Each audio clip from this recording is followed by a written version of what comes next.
పలు స్థానాల్లో అభ్యర్థుల ప్రకటనపై కూటమి పార్టీలో కలహాలు కొనసాగుతూనే ఉన్నాయి. కీలక నియోజకవర్గాల్లో నేతల మధ్య విభేదాలు ప్రతిపక్ష టీడీపీకి తలనొప్పిగా మారాయి. తాజాగా జగ్గయ్యపేట టీడీపీలో తలెత్తిన వర్గపోరు పార్టీకి ఇబ్బందిగా మారింది.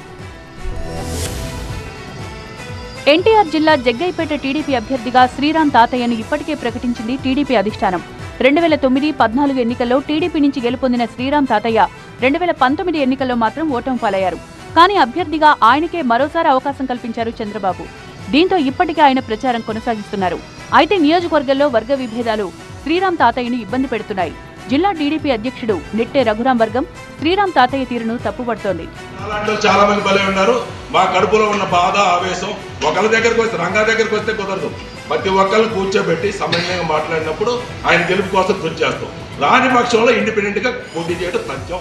2009లో ఎమ్మెల్యేగా గెలుపొందింది మొదలు శ్రీరామ్ తాతయ్య పార్టీని చీల్చారని, కమ్మ సామాజిక వర్గానికి చెందిన నేతలను ఆయన కలుపుకొని వెళ్లడం లేదని ఆరోపిస్తున్నారు.